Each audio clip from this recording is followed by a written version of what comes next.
Hello everybody, this is Norwegian Tinkerer and I am BH, and today I want to talk a little bit about my bushcraft tools. And these are the tools I used long before I knew it was called bushcrafting. We were just going canoeing or fishing or staying out in a tent or something. We didn't know it was called bushcraft.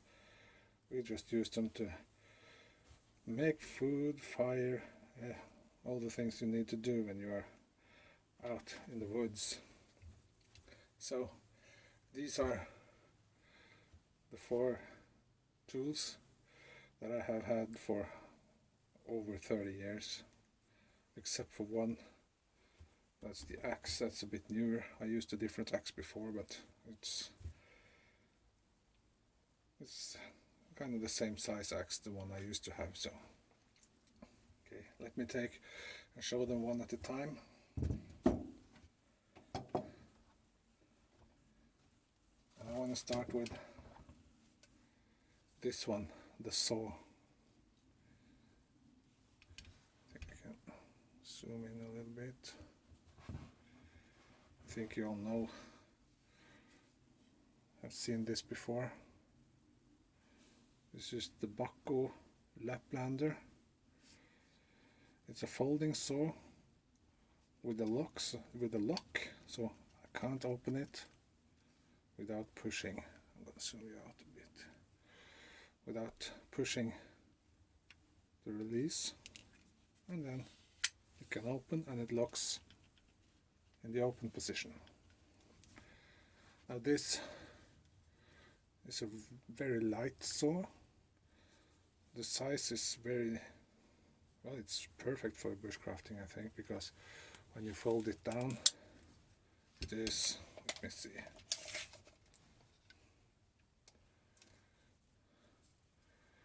it is, yeah, 9 inches when you fold it down. When you fold it out, you have a blade here, which is a push-pull cutting blade. It's very efficient. It is quite flexible, and it's very sharp. And this one I have used for, I don't know, close to 20 years, and it still is very sharp. So this one is always in my backpack when I'm going bushcrafting.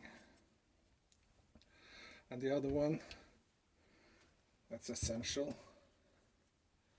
is this one, the axe. You've probably already seen here, this is a Gränsforsbruk axe from Sweden. It's a small forest axe, and it's a great axe. The one I used to have was a little bit shorter and a little bit lighter, but this is a great tool to have. But it is kind of heavy, so if you're going on a long hike, well, I would leave this at home if I was going on a long hike, because the knife I'm going to show you the next will do a lot of the tasks I use the axe for. But this is a great axe. This is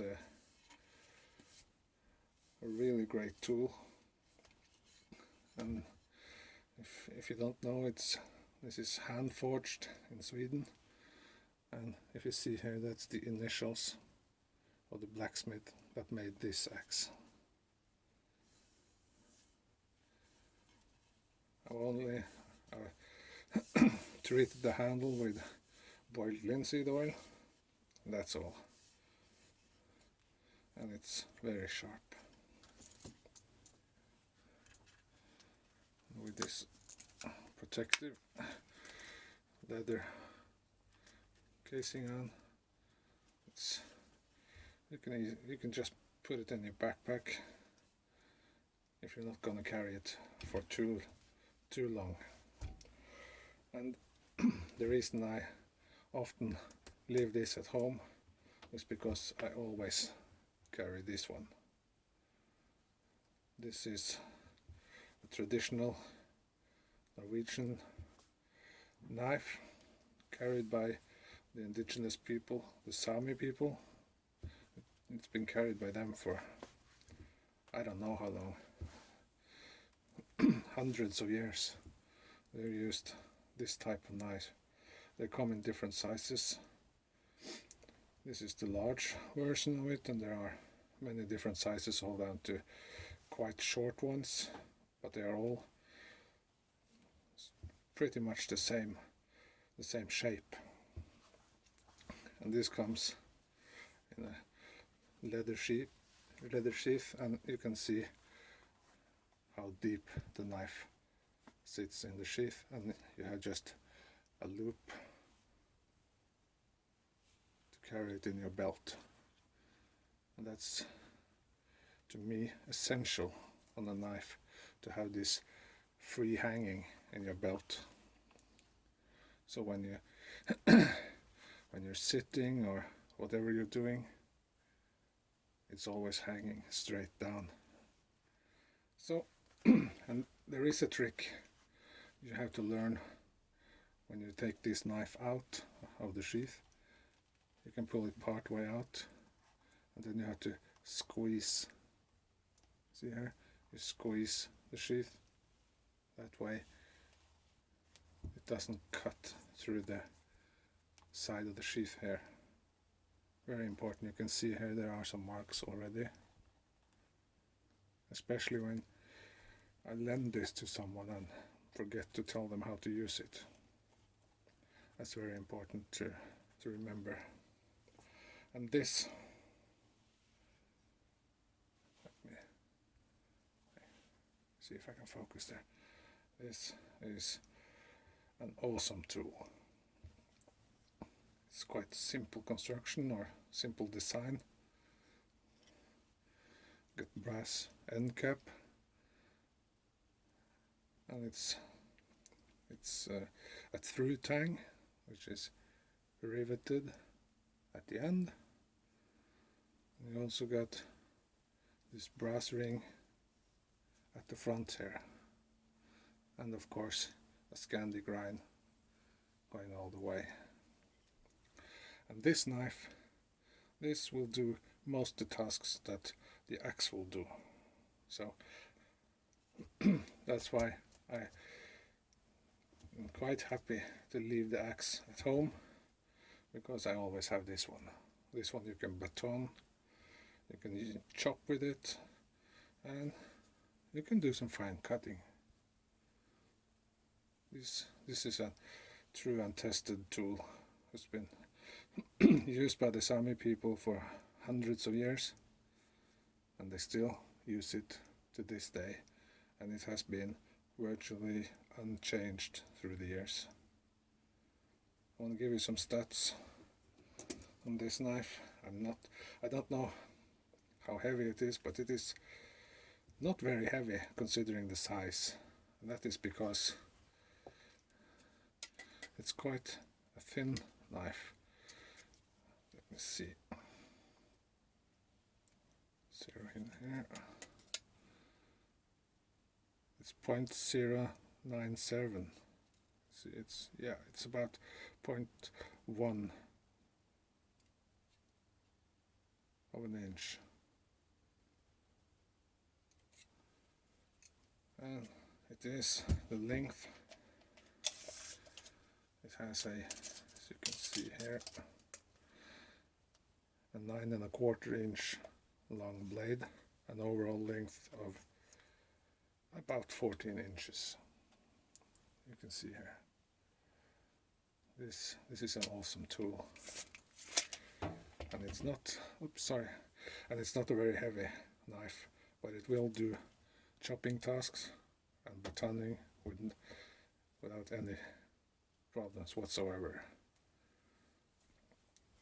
I don't know what kind of steel they use but I have been batoning with it a lot, and it is just as nice as the day I bought it.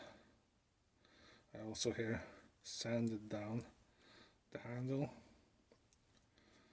and I used boiled linseed on it, which by the way is, you can see the wood grains. It's a beautiful handle. And the same when you put the knife back in the sheath, you squeeze it down and you just put the knife against the back of the sheath and let it follow in. And then the last one, and this is probably my most used knife of all. I've had this knife for about, I'd say 35 years. This is a replica of an old Viking knife that was found in Norway. And you can see the same belt loop, so it hangs and is always ready. You can grab it, and whatever position you're in, it'll always hang the right way up, so you won't lose the knife. Even though this isn't, this will, yeah, you can see this will fall out if you turn it upside down, but with this carrying system it doesn't turn upside down. This is, as I said, my most used knife. I've used this when canoeing or hunting and everything. I use this for gutting fish and for just whittling and whatever tasks, little tasks that you need, food prep, yeah, all kinds of stuff. And it's a very, very simple knife. You can see here. And this is an exact replica, I believe, of an old Viking knife. This has a through tang, which you can see here, it's riveted in the back. and almost you can see the handle shape. It's a bit oval, it's narrower in the bottom, so it fits perfectly in my large, I got extra large hands, and it fits perfectly. And this is it's nothing special about this knife, it's just functional, and it's made of a, I don't know exactly what steel it is, but this is Sanmai technique with a soft outer layer and a hard core in the middle. Actually, it is a carbon blade, so it will rust. I don't know, maybe I can show you if you can see halfway down. You can see the line between the soft outer layer and the hard inner core. And this will actually keep an edge very, very well. This is, by the way, made by Helly, and it is just it's just a nice little knife. And I can show you.